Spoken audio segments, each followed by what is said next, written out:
This Civic Media podcast is sponsored by UW Organ and Tissue Donation. Organ donations are desperately needed, and now is the right time to become an organ donor. Talk to your family. Get the dot. Save lives. Go to heroicdeed.com. This is your WLAK Daily News Roundup for Lake Air, 107.5 FM and 1260 AM in Amory. For WLAK News, I'm James Kelly. The city of Ashland has reached a settlement in a lawsuit over the design and construction of a heavily damaged pier. According to court documents, the city hired two engineering firms to undertake the pier project along Lakeshore Drive East in 2017, but it was severely damaged by ice in 2022. The city sued the companies in 2023 for breach of contract and negligence, and the firms agreed to pay the city a total of $250,000. City officials now say the pier is too damaged to repair and must be demolished. Environmental groups and the Bad River Tribe have filed a petition for a contested case hearing as they push back against the Line 5 relocation project. Enbridge Energy has planned to move the oil and gas pipeline to go around the Bad River Band reservation rather than through it, but environmental groups say the 41-mile reroute could still impact nearly 200 waterways and 100 acres of wetlands. The petition challenges the project's waterway and wetlands permit, water quality certification, and environmental impact statement. Wisconsin Governor Tony Evers and the Department of Natural Resources have announced the recipients of the 2025 Urban Forestry Program grant. Funding was awarded to 43 applicants across the state, including the cities of Ashland and Menominee, as well as Polk County. In total, nearly $630,000 will be distributed for projects that put urban tree inventories to use, improve local urban forestry programs, and increase local urban forestry spending. The state hopes to plant 75 million trees by 2030. The Wisconsin Department of Agriculture, Trade, and Consumer Protection has detected a case of avian influenza in a Barron County poultry flock. Officials say the facility that had the positive test will not be allowed to move poultry products, and the birds will be depopulated to stop the spread of the highly contagious virus. In addition to addressing the facility that produced the positive test, the DATCP has established a control area to closely monitor other animals. Officials are also urging farmers to implement stronger biosecurity measures. Wisconsin Governor Tony Evers and the Department of Natural Resources have announced $444 million in funding for clean water programs across the state. According to a press release, the funding through the Clean Water Fund program was distributed to 50 municipalities, including some in western Wisconsin like Barron and Augusta. The funding is meant to help local municipalities upgrade their wastewater infrastructure, like projects to reduce phosphorus discharges in smaller, disadvantaged communities. Wisconsin has received over $32 million in loans for water and electricity projects across the state. The loans were distributed through the U.S. Department of Agriculture to modernize rural infrastructure and critical investments. The bulk of the loan funding will go to the Vernon Electric Cooperative in Vernon County to build and upgrade over 200 miles of electric line and connect hundreds of residents to their grid. Other projects include water main and storm sewer upgrades in Rhinelander and sewer collection upgrades in Linden Station. A senior care facility forced to evacuate residents due to a water pipe burst last week won't be able to reopen for months. Officials from Dove Healthcare in Rice Lake say all 46 residents were moved to a Spooner facility temporarily. Nobody was reported injured during the burst or the move, and officials say they connected with all the primary contacts of the residents. The Dove Healthcare employees will continue to care for their residents. Renovations on the Rice Lake facility have already begun, and officials expect it to reopen in mid-2025.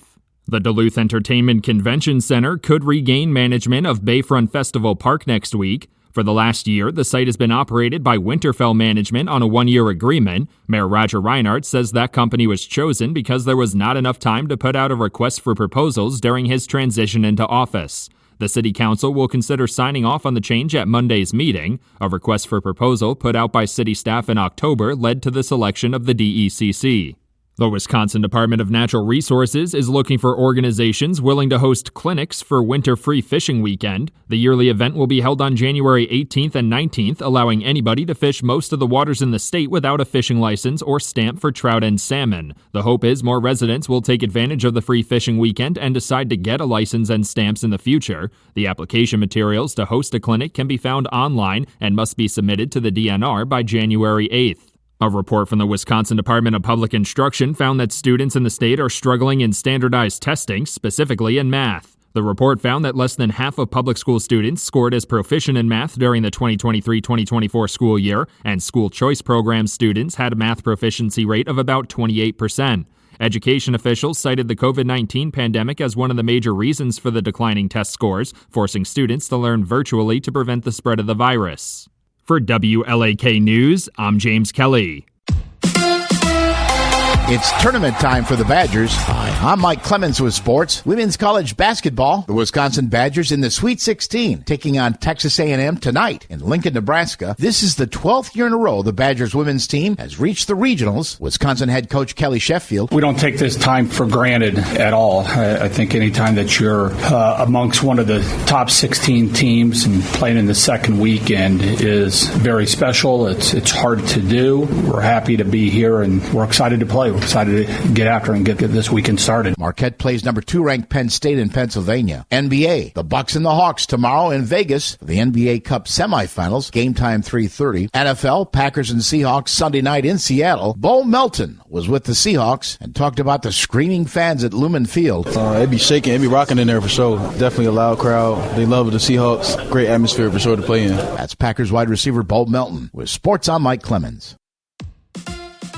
On your entertainment beat, I'm Pete Schwaba. Timothée Chalamet has been getting rave reviews during early looks at the Bob Dylan biopic, A Complete Unknown. Another young actor, Paul Mescal, has been tabbed to play Paul McCartney in a new biopic about the Beatles, according to Gladiator II director Ridley Scott. Scott is not directing the film, but he spilled the beans in a recent interview while lamenting that he could not get Mescal in his next picture because of the Beatles flick. Puberty reports that Mescal's fellow Irishman, Barry Keoghan, will play Ringo Starr in the film. Disney's Tangled was a big hit that pulled in big bucks at the box office, so naturally the studio is doing what all studios do with a moneymaker, and that is find a new way to remake it. Variety reports that a live-action version of the 2010 film is on the way with the Greatest Showman director, Michael Gracie, attached to tell Rapunzel's story. The original Tangled pulled in almost $6 billion worldwide. In Yellowstone spin-off news, there will be a spin-off of Yellowstone. Deadline reports that Kelly Riley and Cole Hauser will continue their roles as Beth Dutton and Rip Wheeler in the offshoot. It looks like the two characters will survive the purge of Yellowstone cast members as characters have been killed off prolifically in season 5. The series finale airs this coming Sunday night. Hollywood loves to speculate. Wicked and Moana 2 have been raking in big returns when it comes to the box office, and that should continue through this weekend, with Deadline.com reporting that the Moana sequel should be number 1 again with roughly a $28 million haul, with Wicked in second place at about $20 million. If that holds true, both films will crush Marvel's extended Spider-Verse Kraven the Hunter and Warner Brothers' new Lord of the Rings film, which prognosticators are saying should open at about $15 million and $7 million respectively. Variety reports that there will be a new version of the film American Psycho. Good Lord. Even though this doesn't need to happen on any level, a new interpretation of the novel of the same name will star Austin Butler as Patrick Bateman.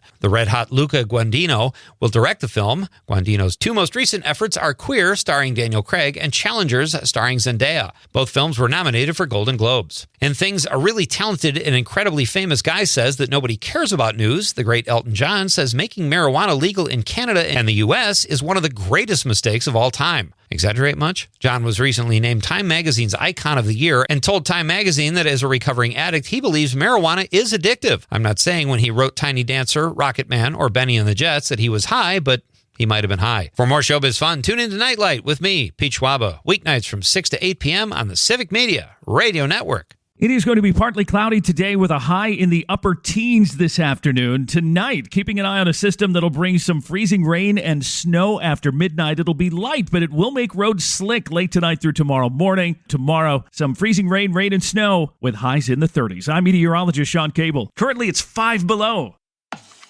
That's your WLAK Daily News Roundup from Civic Media.